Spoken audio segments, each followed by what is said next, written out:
Welcome to the Star Chamber.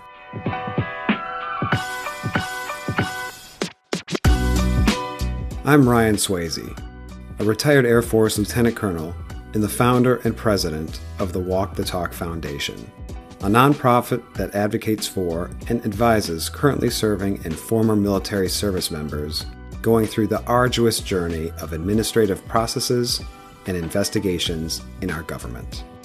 And I am Francescagraham, a retired Army Lieutenant Colonel and the Chief Operating Officer and Chief Advisor for the Walk the Talk Foundation. For all our returning guests, welcome back. And for our new listeners, thank you for tuning in. Before we begin this week's topic, please do not forget to hit that subscribe button, check out our Walk the Talk Foundation website, and hit that donate button if you think we're doing a good job. Also, check out our newsletter, the DoD Times Redacted, on all the socials, including LinkedIn, X, Instagram, and Facebook. Links in the description. All right, Star Chamber listeners, let's get started.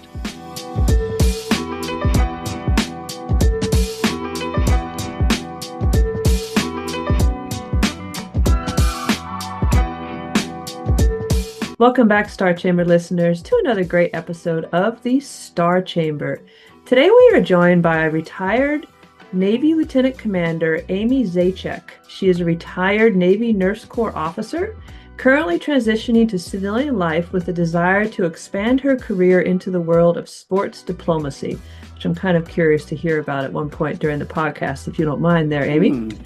We'd be happy to talk about it. She is currently enrolled in the University of South Florida's Executive MBA program. She last served as the Director of Public Health at Naval Health Clinic Cherry Point. In this role, she was responsible for the oversight and management of public health programs across Marine Corps Air Station Cherry Point, including 3 outlying operational airfields, ensuring health and safety for over 30,000 beneficiaries, active duty, and government workers. Her work encompassed the specialties of industrial hygiene, occupational health, immunization, wellness, and preventative and environmental medicine, and served in the role of Assistant Public Health Emergency Officer, where she is a liaison with the local county and state of North Carolina. During the course of her 21 years of service, she served at various duty stations around the globe. She was stationed at Navy Medical Center San Diego, Naval Health Clinic Bahrain, Naval Medical Center Portsmouth, and the James A. Lovell Federal Health Care Center. As a flag aide to the commander, Walter Reed National Naval Medicine Center, she worked on the nation's highest priority programs and supporting wounded warrior healthcare efforts.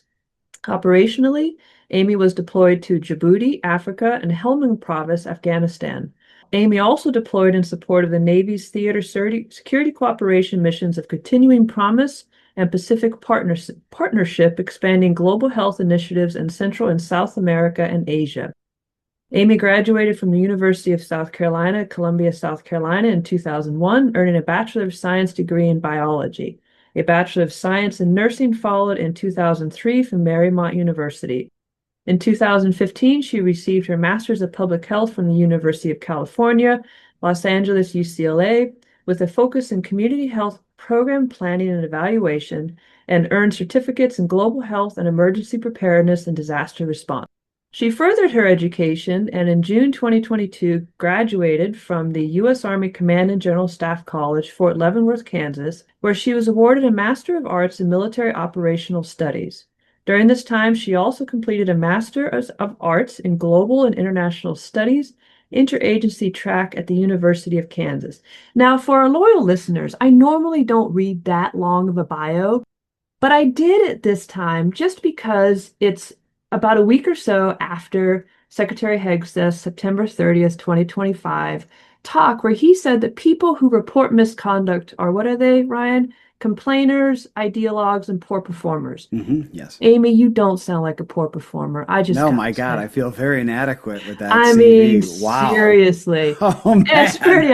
I was just like, I was reading your bio. Yeah, exactly. I was reading your bio pre-show, and I was like, gosh, this just reminds me of a poor performer. Yeah. I was like, I don't know if I can deal with this. All right. Garbage. So, with that little, you're just garbage. Total garbage. They just keep sending me to school. Yeah, I mean, obviously. Ugh, good Lord, just poor performers. Anyways, so with that little piece of snark, let's go ahead and read our disclaimer. The opinions All right. and views expressed by guests on this podcast are solely their own and do not represent the official policies, positions, or endorsements of the United States Navy or any other government entity. This discussion is intended for informational purposes only and should not be construed as reflecting the official stance of any military or governmental organization. What do we say, Ryan? Suck it, poor performing Poindexter. Poor performing Poindexter. I mixed it up there a little Poor bit. performers. I mean, we had, I can't let it go. Like I said, our loyal listeners know I normally don't read that. You heard me getting tired as I was reading the bio. My words started to bounce and all. But I was just like, I got to read this bio of this poor performer. I just do. I got to. You keep sending me to school. I just keep going to school. Sarah and aide camps to, Walter Reed's leadership. It's crazy. Anyways, Ryan, over to you to get this show kicked off. The list could go on already. This can be a spicy one. I can feel it already. I like it. Well, thanks for the intros, Cheska and Amy. I'm welcome from New Jersey, to the show. so. Yeah, thanks. Jersey, very good. Okay, well, we should have introed that, I guess, maybe. Amy, thanks for coming on the show. Hey, so you've done everything, so I don't think we need to expound much on that. I'd like to start this show a little unorthodoxly. What brought you to the foundation? So you're being advised by one of our advisors, Monica, on your case. What brought you to us, and what are you working? And then we'll go a little bit in the history, but just starting right off from the target backwards, as we used to say in the operational world. What serendipitous events brought you here? Well, it's funny because my career has been described as very unorthodox as well. As you can read, I'm a nurse that's kind of gone outside my scope in a lot of different ways to understand the kind of the operational environment. But what brought me here was sitting at Charlotte Airport, connecting on a flight in the spring, going through my LinkedIn or my Twitter account, and something popped up regarding your foundation. And I said, you know what? What the hell? Let me just hit go and see what I can go. So something came up through my feed in some way. And I don't remember when, but I remember sitting in Charlotte Airport on a delay, waiting for a flight in the Amex lounge, and said, you know what, I'm going through something right now. I'm retired, or I'm going to be retiring in a week or something along those lines. I need to figure this out, and I'm not ready to bury what's going on with me just yet. And what was that thing? What was that thing you're trying to solve that you can't? That itch I got to scratch still. Yeah. In 2019, I returned back from a deployment, and within a month and a half, 2 months of coming back, me and my 06, I had just been selected for 05 in June of 2019, gotten off a deployment. And I can pull that back a little bit further because it was my fourth deployment in 3 years or something like that with the PCS. And I was just exhausted. And a lot of things had transpired. And I was not getting along with a senior nurse who was not in my direct chain of command at all. And I had gone to my leadership in tears multiple times and said, I'm tired of this woman. She's a bully. I can't do it anymore. And a few hours, I come to find out in the most recent unredacted copies of the investigation, she filed an IG on me 3 hours after I went to my leadership to say she's bullying me. She's harassing me. I feel this is retaliation. This is nothing but reprisal. I can't do it anymore. And I had all documentation of timestamps. And I then found out, so that was in August, apparently is when it was filed. I was pulled in October of 2019 by an investigating officer that was directed from the command, an 05 at the time. And that's kind of when this hell for me started. And I can, apparently I gave all my answers. I tried to seek counsel. I don't know where things go. And as somebody who they pull you in and said, they read you your rights and they say you're under investigation and you have I don't know what to do. You don't know who to trust. You don't know who's in your corner, and you can't even get help for anything. Okay. So essentially you were, there were some workplace issues with this person who was not in your chain. You take it to the chain of command for resolution.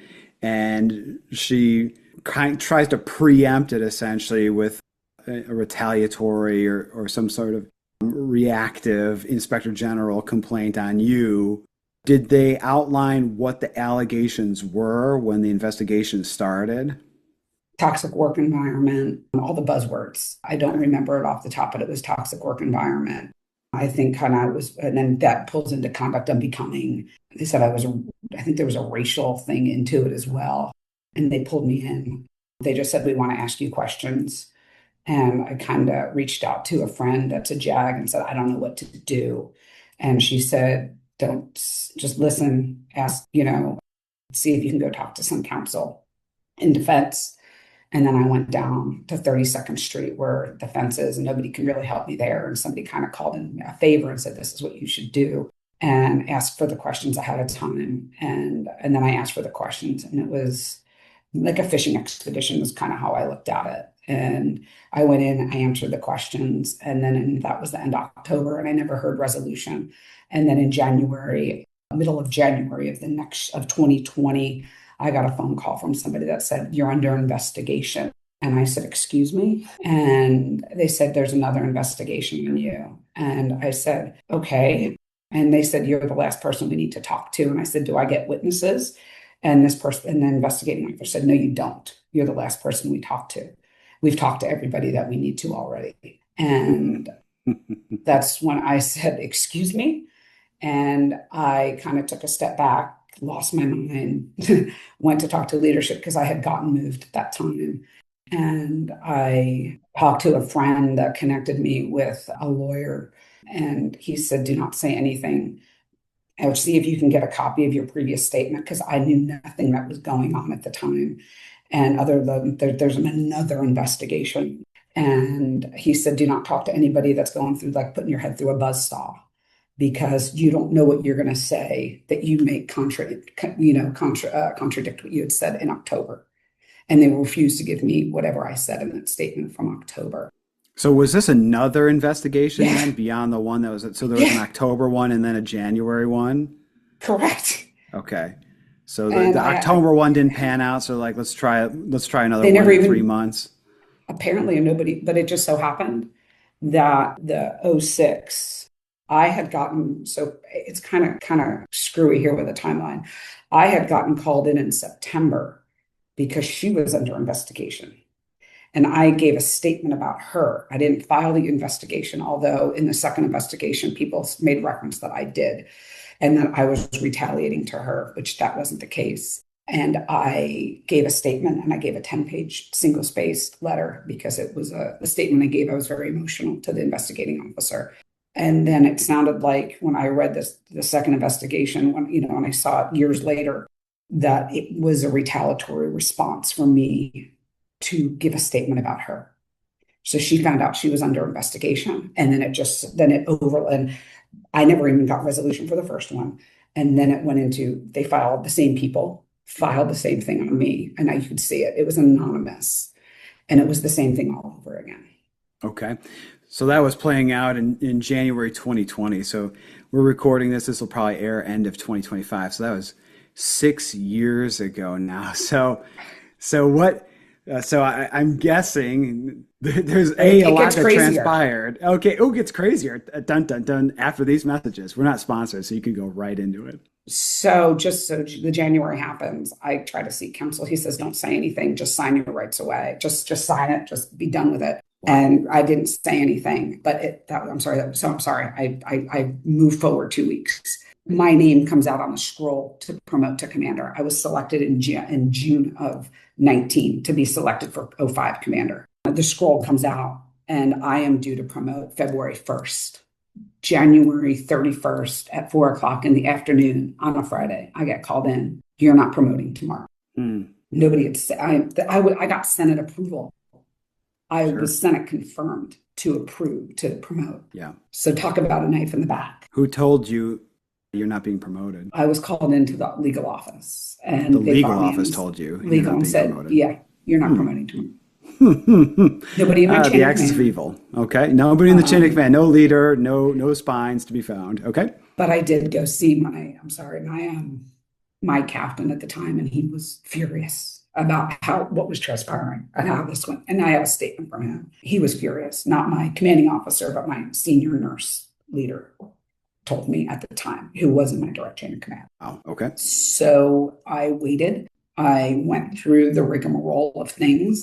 The investigating officers would come to my office and say, hey, we need to talk to you. There was no announcement. And I was talking to counsel, and my counsel had messaged the command counsel that said she's not talking to anybody. And then an O6 came in and said, I need to see, the XO wants all the correspondence between you and your lawyer. And I said, now I'm no lawyer, but that doesn't sound legit. Wow. So, and this is playing out, Amy. This is playing out like after you've been told you're not promoting that. So the investigation is continuing past January of 2020. Yeah. Okay. Yeah. All right. I didn't promote, and then the next thing I know, somebody, and I have all these emails, somebody came in and my O6, it's like, the XO, you look guilty. The XO wants to know why you're refusing to talk to the investigating officer. And I said, because I'm dealing with a lawyer right now. I actually have a lawyer under retainer at this point because I don't know what's going on. And then I said, you know what? I'm in my office and I was under duress, and I just hit print. And I said, you know what? This is not legal, but whatever. They can't ask for this, but this is on my CEO and XO. And I gave them all the emails between me and my lawyer, because the CEO thinks I was being advised inappropriately. Oh, okay. So, your CEO, of course, is no lawyer and has no legal training whatsoever. Apparently I was correct. And part of this investigation was I had inappropriate affairs with like admirals and O6s, which was ridiculous. Oh, really snowballed here, this investigation. Oh, yeah. The scope really, okay. Yeah. Out of hand. Gotten very much out of hand. And you just reach out to people and you don't know who to trust at that time. And then the summer came around, and it was all COVID, right? And I'm a public health nurse, so this is my world. And I actually had to work directly with the first investigating officer on this entire COVID stuff. He was the action officer, and I was a lead. So I just, I'm doing who I am. I work my butt off for all this stuff. And as a public health nurse in the middle of COVID, that's my world. So in a way, I got to shame. And then in July of 2020, I get pulled into my CEO's office, and he has this stack of paper, and he said, and my nurse corps leadership said, you're going to get your rank back. So he kind of gave me, it was like, what's happening right now? And he told me what's going to happen. He said, he's going to give you your rank of commander back. And I said, wonderful. And I walk in there, and he reads me the riot act, and it's like he's got to play, bad cop type thing. And he said, do you know what? I said, I don't even know what I did. Nobody has told me. All I've been asked is questions. I don't know what. And he said, well, a lot of people don't like you, and it goes back a really long time. Okay, well, I didn't have. It's a prom queen vote. Who knew? Oh my God. So, and again, I don't know what these, don't forget, I only was asked questions in October, and they were some vague questions. And he said, I have a stack of people, and you've been a problem since then. So I'm just going to give you some context. My CEO, this is my third time with him. The first time, he was the assistant chief of staff under the 2-star admiral. My admiral fired him for incompetence. He then was my CO prior to getting to San Diego. And he and I did not get along whatsoever. But whatever, I stayed back from this guy. But apparently I was having inappropriate relationships with him. So I have a history with this man. And I said, well, I don't know what you're talking about, but whatever. And he gave me like a letter. And I don't know if it's a niplock, and I have to go back and look for it, or if it was just a letter of caution.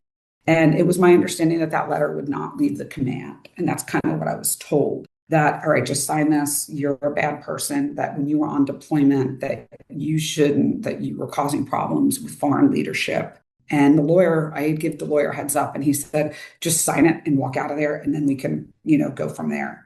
And I don't know if that was the right decision, but I don't know any better. You don't know what you don't know. All you're told is you're coming in. You don't have representation there. You're sitting with the problem. Yes. You're told to trust the process. You're given nobody. And the command's like, just do this, just sign this, just salute sharply, you'll be fine, right? And you're going to get your rank to commander back. And it should happen pretty quick. Trust us. So I'm thinking, okay, all right, you know what? This letter is a bunch of bullshit, But it's not like I can sit here and dispute everything, nor do I know what he's got on a stack of paper with the investigation. And it's me by myself, and I'm emotional, I'm vulnerable. Again, it's the middle of COVID. We're all wearing masks. Um, and I'm not a lawyer, I'm a nurse.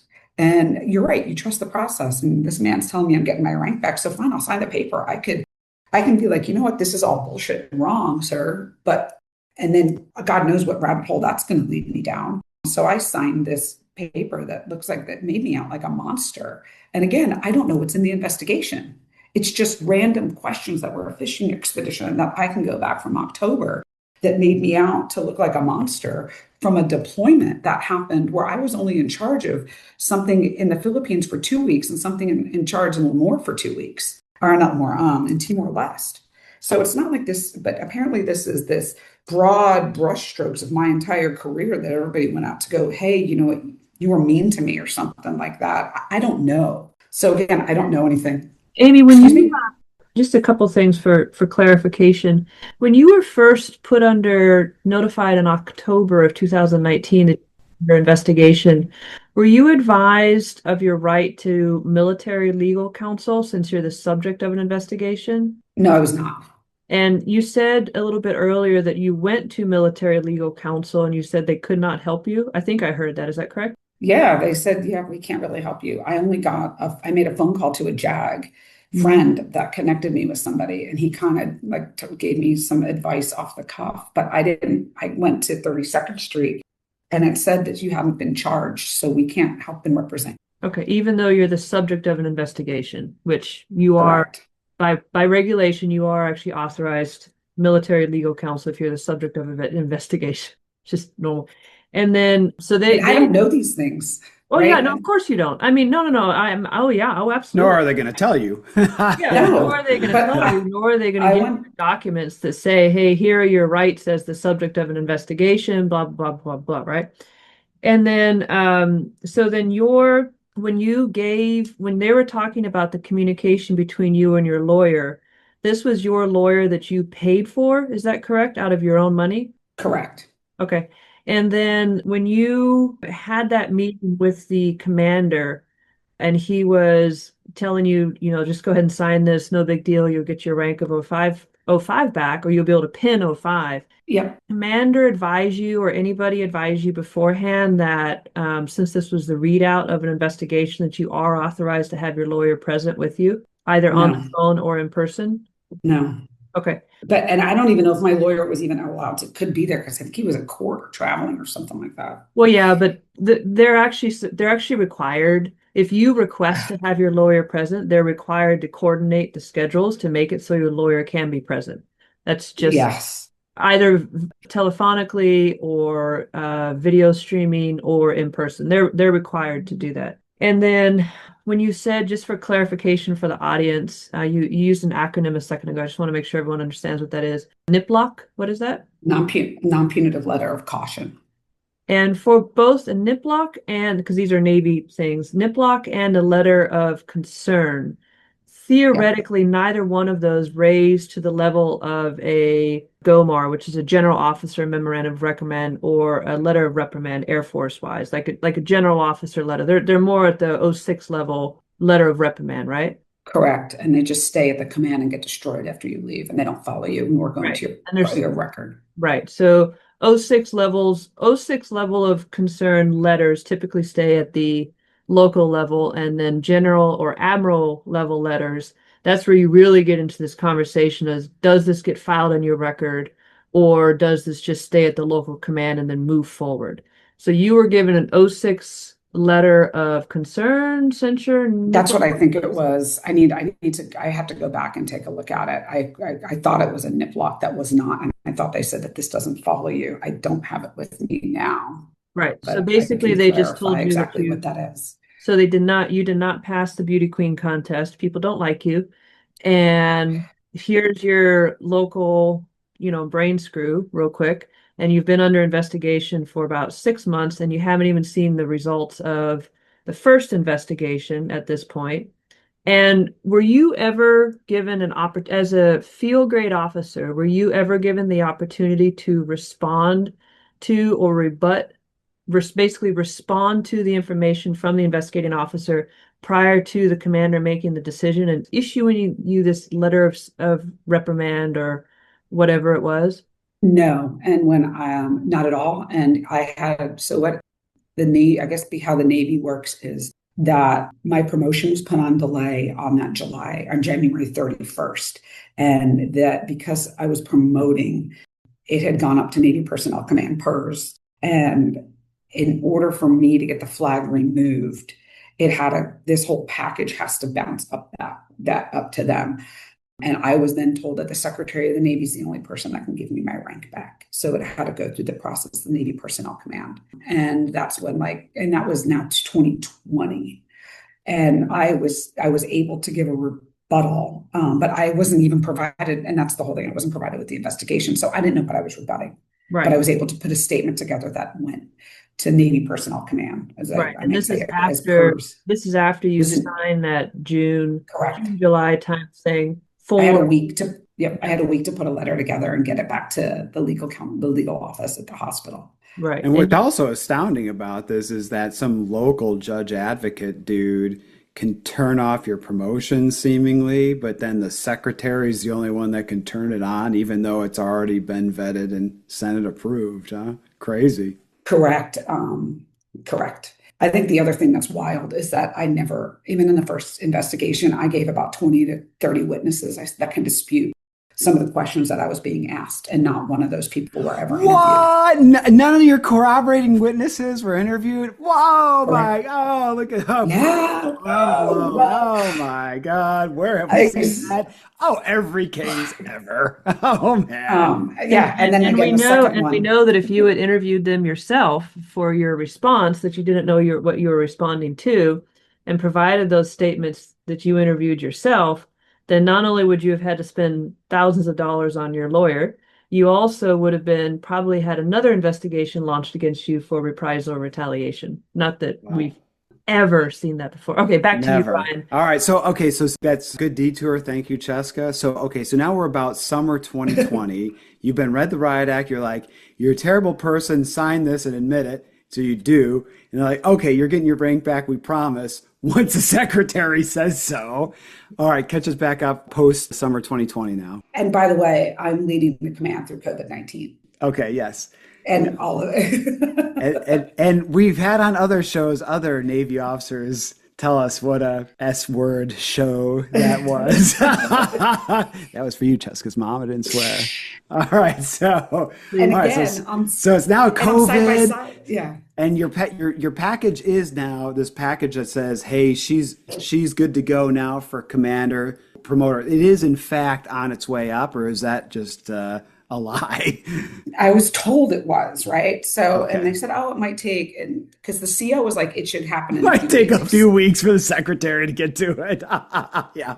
And I think my CO thought it was like a light switch, and so the CO thought it was the light switch, and the lawyer's like, well, COVID might delay it a little bit. So I'm at the command now 2 years. And I said, can I negotiate orders for next year? And he's like, yes, you can. And I'd love to backtrack and talk about the 06 at some point, because I think that kind of puts some pieces together of how I got here. And it's not just me. It was 06 and other 05s that were in the same hallway that got everything that they wanted in their career and, shit on me. And some of them are people that I thought were friends, but it is what it is. So anyway, I submit my letters, and then I was like, go through the detailing process, and it has to go to Navy Personnel Command, and it's got to go to all these different shops in the Navy personnel Millington circles of our, personnel headquarters, which is a black hole. And I get assigned an action officer. So I go and I submit everything, and then I, back and forth with the detailer. And then it was, it's cleared. And I guess I can pull up an email, because I got so many bizarre emails about you cleared misconduct. Oh, you cleared this. And I said, okay, well, that's a good thing. So things are moving along. So I didn't negotiate. Then I wasn't able to negotiate orders probably until December. So I was free to leave the command because I wasn't under investigation. I didn't have any misconduct, and this was moving along. And I'm thinking I'm going to be in 05. And I'm looking at orders, but then, you're not in 05, so I can't take 05 orders. And there were a variety of different opportunities. I think I'm good. I just wanted to take a look at the at the email. So I get an email from the paralegal specialist from the command judge advocate office at the command. I want to follow up on my email and explain the reason for the delay between submission of your statement to forwarding it up with Captain Smith endorsement. PERS, Navy Personnel Command 833, will not accept statements from officers regarding promotion withholds related to potential misconduct until the misconduct is fully adjudicated or the case is closed by PERS 834. We have been checking with 834 since you submitted your statement and just received confirmation that the case is closed. So 833 will accept your statement regarding that. So that was in November. So I submitted my statement in July or August, and then it was delayed. I'm like, where's my statement? So then I'm hearing that, all right, then misconduct is adjudicated. So I'm assuming that things are moving on the way up there. And that was in 2020. And then those conversations continued. And I even reached out to the lawyer. I said, it looks like that your case is closed. Like that's what this lawyer said. And he is a reserve Navy JAG. And then, so I assume that this is closed. And all right, PERS, who is a 3-star, if I'm not mistaken, at PERS would have closed all this. It still has to go up through the SECNAV and then in order to get this. So I'm looking at, all right, this is a positive. I'm negotiating orders. I get orders to command and staff to go for a year to Army Command and Staff College in the summer of 21. And it took forever to get my orders. And I don't know if there was somebody in there kind of manipulating my orders for whatever reason, but I kind of had a hookup in there and he pushed my orders out and boom, I went out. There were conversations that my senior nurse was having with Navy Personnel Command saying, this is ridiculous. She's been cleared. So even my orders were being held up the following year. And all I wanted to do was get out of there, right? I just was like, get me out of this place. Whatever happened, so 2021 comes around, I'm leaving to go to command and staff. And I kind of went there as an 04 because I hadn't put on 05 yet. And I didn't know when I was putting on 05. And to be honest with you, it was COVID. I needed a break from Navy medicine. I needed a break from the public health world. I was burned out from a lot of different things that were going on. I wasn't happy with a lot of different decisions that were being made in the public health sphere as my specialty. And I said, I just need to take a break from this. So I went to command and staff and I thought I was cleared. So nothing comes about 2021. I kind of I think I sent like a congressional, hey, what's going on? What's with my rank? You know what? They told me a year ago, I'm going to get this back. It came back if there is no time limit. I didn't know if there was a time limit when I looked at all the various Title X codes. And I was encouraged by somebody to put it out there just to, hey, what's happening here? When you get to command and staff, it's only a year. So you basically get there and you have to negotiate orders again because you're in school for a year and I'm going to go and graduate. And the detailer was saying, well, I can't give you anything because you haven't been cleared. It hasn't been cleared. There's other flags. Saying there's flags. I thought it was cleared. So I don't know what's going on. It's a black hole, right? I'm just being told no. So I couldn't accept 05 billets. And I was going to try to get an 05 billet out of school. And when you go to school, you get a utilization tour out of it. And so then whatever happened, I get orders to Bureau of Medicine and Surgery. So I'm going to headquarters in a billet. And then I get an email from PERS that says, hi, ma'am, we have 2 investigations for you, new investigations that you're currently under. And I said, what? And this is from an action officer. You're under 2 investigations? 2, okay. No, 2 more. And I'm saying, I'm in school. Is this coming from school? Is this coming from, is somebody still going after me? Like, enough is enough. I reached back out to the contacts I had in San Diego, and they said, no, we don't know anything that's happening. So it looked like there was a miscommunication. But in the same time, I'm trying to get orders to BUMED and get into a milestone billet type post school to be an utilization tour. Well, in a matter of a week, I think I'm going to, I had orders. I'm sorry. I had orders. And in a matter of 2 months, as I'm back and forth with BUMED, Bureau of Medicine and Surgery at the headquarters, I got a message that says your orders have been canceled. And I picked up the phone and I talked to the detailer and I said, I'm on a utilization tour. And she said, well, I spoke with the captain who's in charge of the shop for order writing. And he says he doesn't care and to put you wherever you need to go, but you're not going there. And why'd you send me to school? Seems like a strange way to treat a military officer. So just for context for our listeners, so you were at Command and General Staff College, which is an Army college, and you are a Navy officer. And Command and General Staff College, in the Army, you have to go through a competitive process for in-resident school. And especially as the war on terror kind of started simmering down a little bit, it became more and more competitive to actually get into the school. And so to have an inter-service officer at the school is kind of a big deal. So how many Navy officers were at that school with you, regardless of what their field was? There was 19 and one Coast Guard, so who jumped in with us. So about 20 of us. Out of a class of Over 1,000? over 1,200? 1,000 people, right? So it's a pretty small percentage of inter-service people that are allowed to go to these different schools. So again, just kind of going back to, you were competitively selected to go to this school, and now you're continuing to be told that we'll treat you how we want to treat you. You just better suck it up and drive on. And we're going to Yes. also potentially have more investigations launched against you, and you don't even know what's going on. Okay, but back over to you. I just want to give context that you're not just willy-nilly deciding, you know what, I'm just going to go to CGSC. No big deal. You got to compete. And I thought I'm going to be an 05 and I want to have a career ahead of me. And I'm a nurse corps officer, like I said, with multiple deployments. I came in 2024. I went to Afghanistan. I've gone to Djibouti. I've got my FMF, my Fleet Marine Forces pin. I've been with the Marines. Actually lost my vision from a blast injury in Afghanistan.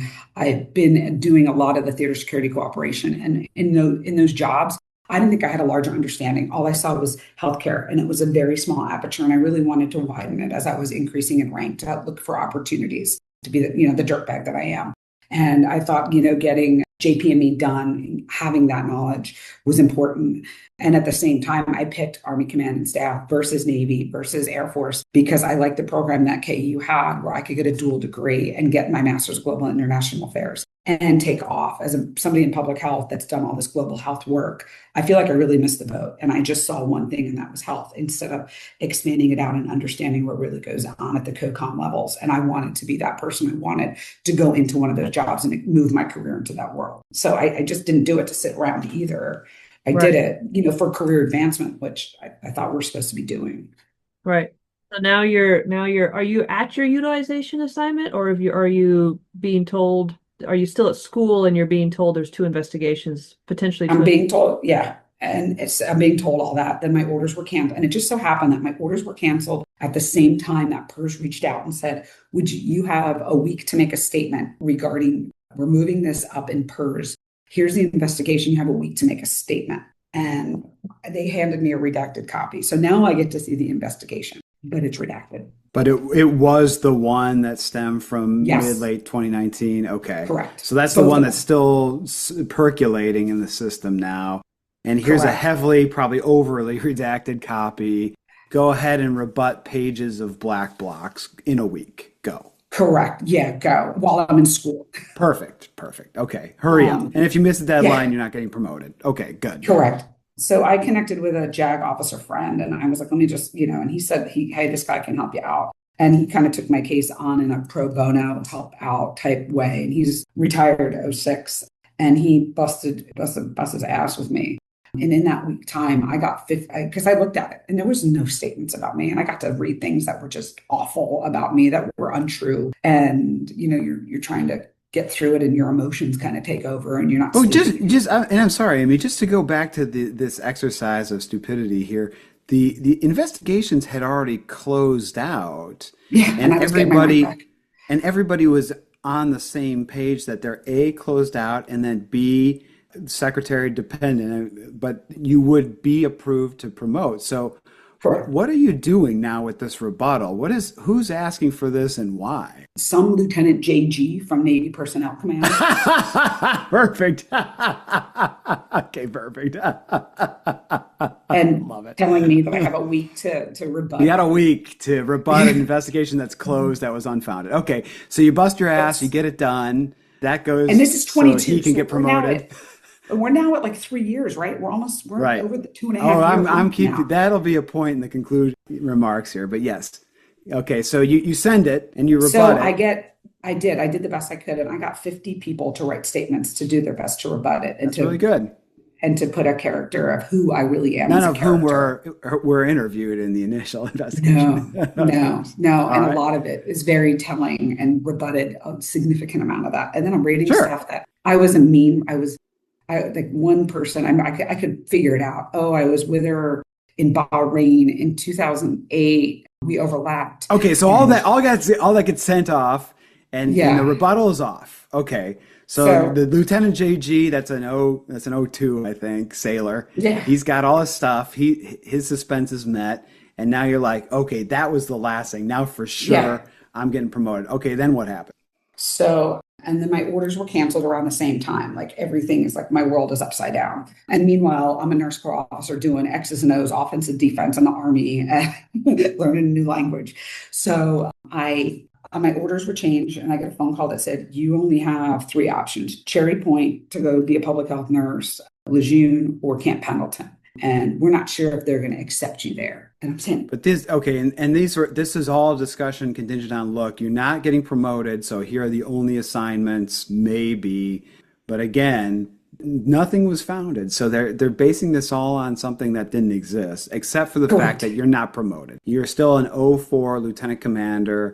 And as far as they're concerned, you're going to remain that way. And that's why there's this assignment tussle, right? Yeah, I have no idea what they're thinking. So my order's canceled. And then I said, I talked to somebody and I kind of said, I'll take Cherry Point. Well, the detailer then says, well, you're going to have to call them and you're going to have a conversation with them to see if they're going to accept you. So now It's like some my, serious mind effery, by the way. Wow. but this Yeah. is so now Serious. the detailer who I've It's never like, let's met. just To get see if into you're your head. worthy. Yeah, let's You're just get into worthy. your head and be like, you know what? Just so you know, you're a POS. Yeah, And you you know are a you're a POS. POS. Terrible Everyone knows you're person. a POS. Everybody knows it. But more importantly, I Especially that hope, O2. right, more importantly, you know you're a POS. So even though we have a Yeah, job to get you into this assignment, you need to call them and grovel on your knees and be like, hey, I know I'm a POS, but could you please accept me, mother? correct. But I don't even know these people. So how do they already know this about me? So what is going on in this caustic world of like a Right. witch's brew of Navy personnel Yeah. command, where these Yeah. people think that they know who I am, or they have a bias, or by the way, the person that said I might cancel my orders was very good friends with the O6. So let's just leave it there. So there's shenanigans that I believe are ongoing. And a lot of people can put the pieces together because of people that Yeah. were out there. Yeah. Yeah. Um, Palace intrigue. All right. So what assignment do you end up getting after you Cherry grovel? Point. Cherry Okay. Point. So I go to So Cherry Point. you I pledge the grovel. fraternity and you get your assignment. You show Yeah. up there. You're like, now I'm going to get promoted for sure. I said, everything's up there. And I sat down with the senior nurse and I knew the XO. So the CO, I knew the XO when he was an aide. I was an aide 10 years before this. And I knew the CO, and I had O6s that were friends with the CO and made phone calls. And my previous O6 nurse made phone calls on my behalf just to say, I don't know what the hell's going on here. Comes to find out that they basically said, hey, she's a problem. Do you want to accept her? I've I have flawless records. I have awards from everywhere I've gone. So what is this I don't even know what I am a problem. I left my command where I was under investigation with a calm, and a wonderful fit rep. I don't have any negative paper. So it's a lot of this personality. I'm going to be honest with you. The Nurse Corps is one of the most caustic organizations of the Navy The that you can military find. medical corps is one of the Disgusting. most caustic arms of our armed services. They eat their own alive, and that we've seen in multiple cases. So they badmouth you, they besmirch you, your quote unquote reputation precedes you, if you will. But you get there, you start Yeah, your job, you start kicking ass as you have your entire correct. career, and you're like, when am I pinning on? Come on, Yep. chop What am I chop. pinning All on? right, all So right. I go in there, they give me a job. It's not my specialty. I keep the rudder straight and I keep it going until the specialty person gets in there. I don't know what I'm doing. All right, just don't make waves. I had great staff. And then I became the director of public health. So I'm on the board of directors. I'm at a big, it's a big kind of deal at the command. And then in 2023, they wrote back to me and said, do you want to make a statement? And I was like, what are we making Who's statements for they? again? Who's PERS writing reaches now? out. Navy Personnel Command reaches out. Personnel command back. Now the O2, Lieutenant JG's been promoted now by this Yeah, point to O3. And he's like, it's a whole hey, new. in the next Okay. week. So I call this lawyer. I get 50 more things. I have 100 statements on my behalf from across my career. What? So you're rebutting again The same Yeah. thing that's been closed? The same thing. The same My thing. God. Okay. All right. So I now had, you really rebut the hell out of it this time. yeah. All And right. so it comes back. I don't even know if it went up there. So I was having issues with my lawyer. My lawyer was like, I'm going to hold on. Like my lawyer was doing other cases. Well, they came back then, and I'll speed this up. So I don't even know I don't think it got submitted. He was reaching out to people. He actually got two people to change their statements that initially back in 2019 made statements Cool. against me. He got two Yeah. people to change their Okay. statements. So I like that. I mean, there's putting the holes in the Swiss cheese right here. I was just getting statement after statement after But statement. again, the investigation's been closed, right? I mean, what are we doing? Okay. All right. Correct. So So then it comes that back. stuff goes up now. So Ping that's pong. so then in 2023 August, my new CO comes in. I had a new CO. He's like, "Hey, are you in your office?" I said, "Yeah." He comes down and he said, "I just heard from PERS. You're not getting your rank back. They're submitting, here's the paperwork. The Secretary of the Navy has decided that you're not going to become a commander." And Oh my then God. the CNO wrote a letter that basically said, now that's on my permanent record, my Navy file that says I have a problem with working with foreign allies and working with foreign countries. And that's what I do. That's my job. And it was, as I've read about all the wonderful things that colleagues and friends say about you, but there still is a problem. So no rebuttal. And that's what CNO Franchetti wrote that statement. Yeah, and CNO, that's the top Navy officer. Yeah, Chief Naval Officer. Of Naval Operations or officer. Yeah, Chief of Naval Operations. So Operations, and hey, Amy, you're a dirtbag. I don't care that they want to give you your rank back. I read it all, or my lawyers did, and I'm not going to give you your rank back. So at that point, I just hit my 20, and I was waiting. Like I don't know what I'm going to do. So then get this. The CEO says, well, the Navy Personnel Command did say that the commander board meets on Monday. It's a Friday. If you want to put a letter in for the board, you can go back into the chute for a board. The level, sorry, Mom, the level of fuckery going on. Wow. I mean, there's this. Oh man! I mean, you cannot make this up. Trust us now. Trust us now. It's and I wasn't doing math, but the numbers in my head. 2019. Now it's 2023. April 2023. Yeah. Now 4 years on here. So it took them 4 years to 4 years to route that paperwork up. Correct. To route it up. And it just so happened that it came out right after I hit my 20. So did they wait for me to get to my 20? Did they just try to string me along? And then they said, well, you can continue naval service as a lieutenant commander for as long as you want. Wait, Amy, did they tell you? Oh, thanks. Amy, did they tell you? Lieutenant Commander Zaycek, don't worry. You can recover from this. Yes. Yes. You can recover from You can recover. Because all of this Trust us. is your fault. Yes. Yes. And you can recover. You can make it up to us. Did they and then give you a hug while they're saying it? Yeah. You can. Wow. It's going to be okay. And so your CO has to get a letter in by Monday to PERS. So I was like, you know what, screw it. But guess what? When my package goes up to the 05 board for the second time, you know what's up there? The letter from the CNO that says I'm a dirtbag. Yeah, exactly. Yeah. So it's a joke.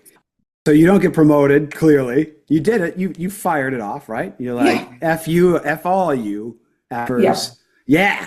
Because now you're not promotable, so you're like, I'm going to burn this house down. All right, so you send it up, you don't get promoted. Spoiler. Okay. I dropped my retirement. That's like 2 months later to retire. Okay, good. Yep. Correct answer. Correct answer. Sounds like somebody else I know on this show. High five. All right. So, okay, now you're on your way out. What things have you done post that exchange to go, hey, I should be in 05 still? Yeah, it's still eating me alive because I don't want this person to win. This woman that started this did this to another 06 and ruined her life. And she's still in shatters and tears from it. So this is not the first time that this person who did this to me did this. And I knew I didn't do anything wrong. You know what? I also know that if it's going to go back from that deployment that I got an award off of, by the way, I was burned out, and it maybe takes some self-reflection to say I was burned out. And I even told my staff, my leadership, that I'm tired, I'm burned out. I have nothing, no continuity in my life right now. I've been deployed in 17, 18, PCS 18, then was traveling all of Asia in all of 19, every 3 weeks across the Pacific, then deployed the beginning of 19, came back and said, I have no continuity. And then I also said other few things in there and things that kind of got to me. And you kind of go through a fog, and it takes maybe a little while to say, and things all of a sudden you get clear, right? And I started journaling and writing things down and said, wait a second, this is all reprisal. Like, how is this working?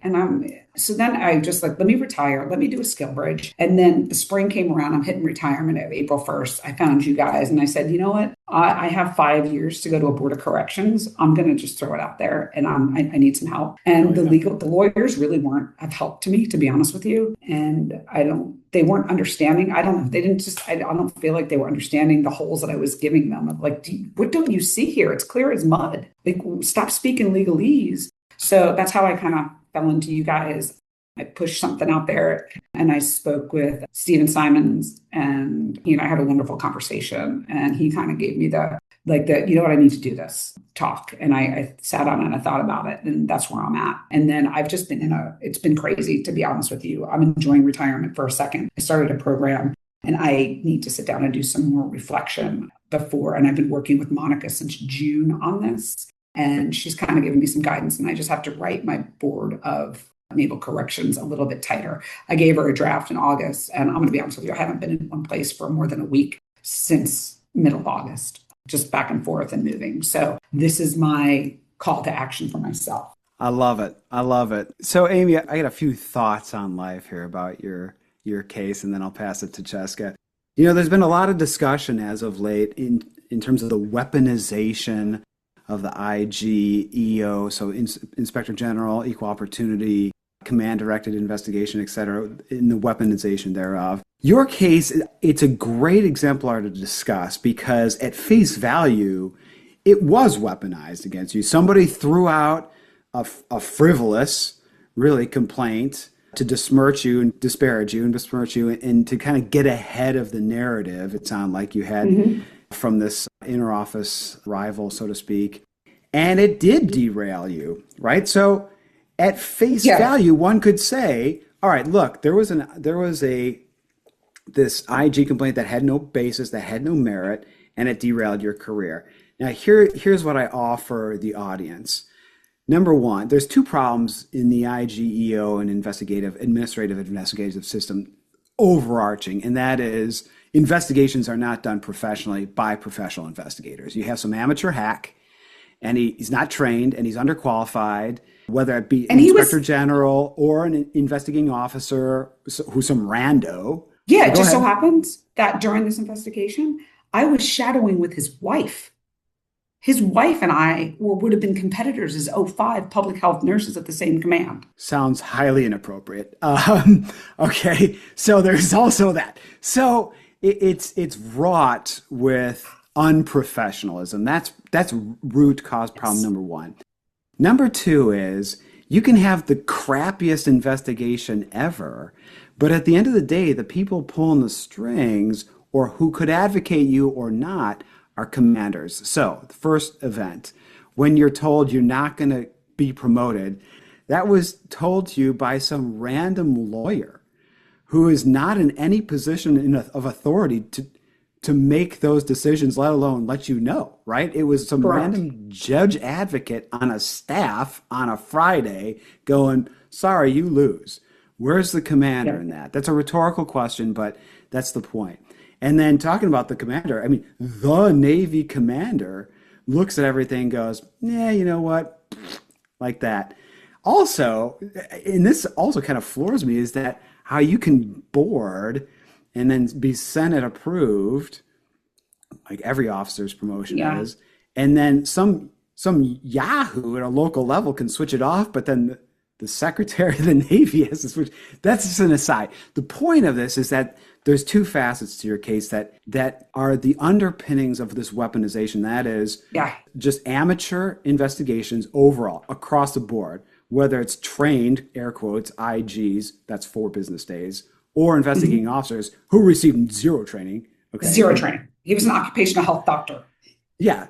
And that's scary because your career is in that guy or gal's hands and they don't know what the F they're doing. Okay, that's not an exaggeration. Nope. So that's root cause number 1 of this quote unquote weaponization. And number 2 is that where the F is the command, right? Like this vacillating jello mold, like, well, sorry, guess you're not getting promoted, blah, blah, blah, right? And it's like they could have squashed that 6 times over as well, but they didn't. And those are I think I argue for this argument about the weaponization of the system.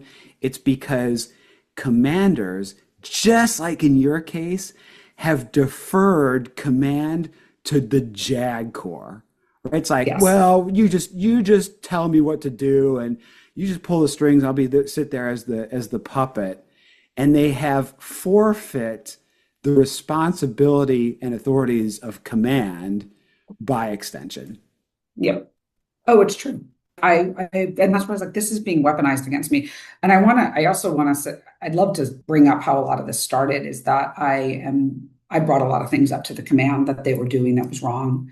And I think that kind of started this when they said, we're going to move. There we go. Okay. Well, there we go. And you question the authority. Yep. I also, because what they were doing, I was working at Marine Corps Recruit Depot, San Diego, and I had just come from Great Lakes as a public health nurse. I am a wizard on immunization and requirements for all recruits for the Navy Marine Corps. And when I got to MCRD San Diego, they were immunizing 10%, over 10% of the Marines with a non-FDA approved vaccine. They weren't drawing titers, and they were over vaccinating Marine recruits that were pediatric recruits with an adult vaccine. And that's the Twinworks vaccine. And I was going to save them over $1.7 to $2 million in vaccines. So they were hemorrhaging money. And I said, this needs to stop. We don't have any authorization from the FDA, from the CDC, from ACIP to give this vaccine to pediatric recruits. It's an adult only. It's only been tested. And here's and then I really caused a lot of hate and discontent because I was overturning these rocks. And I was saying, this needs to change. This needs to change. They refused to draw titers. And when you should be doing that and you immunize per titers, you don't pop everybody with hepatitis A and hepatitis B just because you're lazy. And that was an ongoing practice. And it turned into, hey, we're going to move you. Yeah. You're a boat rocker. Yep. We'll do. And we have ways of dealing with boat rockers. Now, I'm going to end on a high note is what the Americans say, and then pass it to Jessica for final comments here. Here's one thing that you are doing well, and you are an example to others, which is you don't take it laying down, right? The system is not to be trusted. Okay. I mean, it's have we shown that in this episode? I think very so, much right? so. Right. Just play along. Just give me all those emails, attorney-client privilege, schmivlage, all that stuff. Okay. But what you do is, and you are continuing to fight, and it takes a lot of gumption and a lot of wasta to do what you're doing. A lot of people wouldn't have gas in the tank, to be honest. And we work with them and we understand, like it is a slog, but you are fighting for that. You should be commended regardless of the outcome. It's you hard. are an example to others. It is incredibly hard. Think about, and this is my last foot stomp. Second caveat there. My last foot stomp is that when you look at the timeline of events, this is like 6.5 years ongoing. It is psychological Chinese water torture to put somebody through this for this long. And yet still, when we talk about this, the Poindexters of the military go, well, it's, statistics don't show. Bullshit. For everyone that goes through this administrative process, it is a moral injury and a psychological trauma that many people could not understand, and they've been through combat like us, right? It is, and I have PTSD. It is absolutely you do, because the institution that you spent your entire adult life serving betrayed you in the bat of an eye, and that is an incredible moral injury. And from that comes PTSD for sure, undoubtedly. Does the VA recognize that? No. Does the military want to recognize that? Also, no. We get argued about nitpicky statistics and crap. Anyways, Francesca, please. All right, so my last comment. I actually, Amy, during one of your discussions a little earlier, you mentioned something about a witch's brew, and it just kind of made me chuckle. So I'm going to end in an odd way. I pulled up Macbeth, Song of That's the perfect. Quite, I love quite it. short, but I'm going to read it. I'm going to read it because I think that your entire 6 years experience can be described in this short little soliloquy.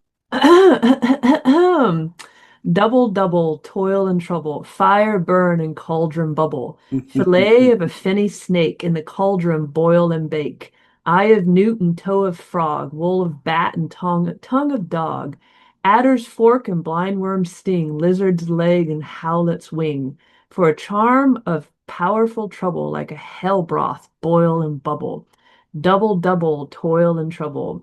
Fire burn and cauldron bubble. Cool it with a baboon's blood. Then the charm is firm and good. So I would say your last, of that's basically the recipe that Perfect. was put into PERS, your command. They were dealing with all of that. And then the very top order, the last insult to injury was the baboon's blood. It's It just was the so good. baboon's blood. It's so It is really good. Yeah, I need you to so send that to fitting. me because that's I, really I will good. I will send that to you. It's just Um, the wool of bat and the tongue of dog. It was all there.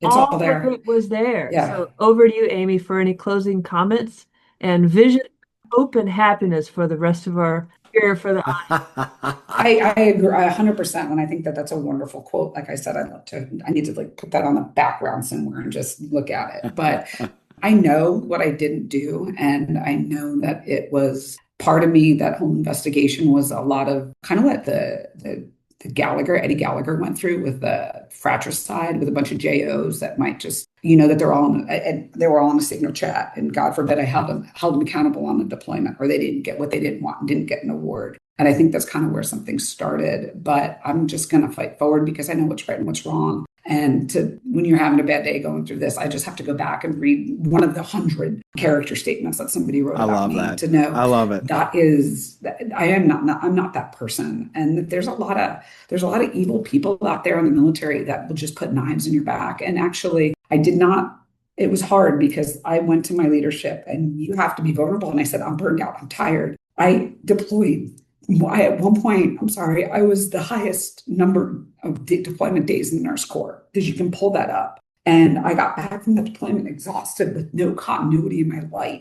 And I went to my leadership and said, I'm burned out. And they said, F you, we're going to move you. And my OIC wanted me to be his department head. And these other people just came in and ripped it apart. And I know that I have a lot of backing, but it was just to see how awful this is. And it was really hard to have a retirement ceremony, but my family wanted it. And part of me wanted to do it just to give the screw you, you're not going to win. You're not going to shut me up just yet. Love it. And I have PTSD. I have it from being a nurse in Afghanistan in combat. I have it, a variety of different things, and this just increased it. And there are options out there and there are avenues, and I'm working through this and I'm learning more about how exhausted I was. And if I snicked at somebody or if I was rude, and on deployment, it was because that's how our brains work. So now I'm finding kind of the physiological understanding of how your brain can work. And hopefully I can put that into the board of corrections of, hey, this is what they did to me. They destroyed me. And then they kept going. So I've learned who to trust and who not to trust. And I learned that there's still a lot of great people out there that are willing to help. Powerful words and a great way to wrap up the show. I love it, Amy. Thank you. I'm sorry, I'm a little bit emotional, but this is emotional. Oh, we understand, trust us. But I look forward. I owe Monica a wrap up, and hopefully we can get this sent off, and we'll see. I have to put a timeline together because the Board of Navy Corrections is only like 2 pages, and you don't get a lot to write, but you can add stuff to the package. Well, we are very happy and very fortunate to have the opportunity to help you in this fight. It's a lot of fun for us in a way, and in the way that we like to give very firm hugs to the Department of War. Very firm. and occasionally a punch in the throat, but that's okay. Anyways, well, you enjoy the rest of your day. I see the flamingo behind you. I see sunshine. Oh, glorious. Breeze. It looks Life is glorious. good. And maybe have a good, strong gin and tonic or 4. And Oh, yeah. for the rest of our audience, we'll see you next time. Bye. Bye. Well, that's it for this week's topic. We really appreciate you tuning in. Don't forget to hit that subscribe button if you haven't already, and check out our foundation website at walkthetalkfoundation.org. And feel free to reach out and give us feedback. You can get a hold of us via Facebook, X, Instagram, LinkedIn, and our foundation's website. Details in the description section. Thanks for tuning in, and see you next episode.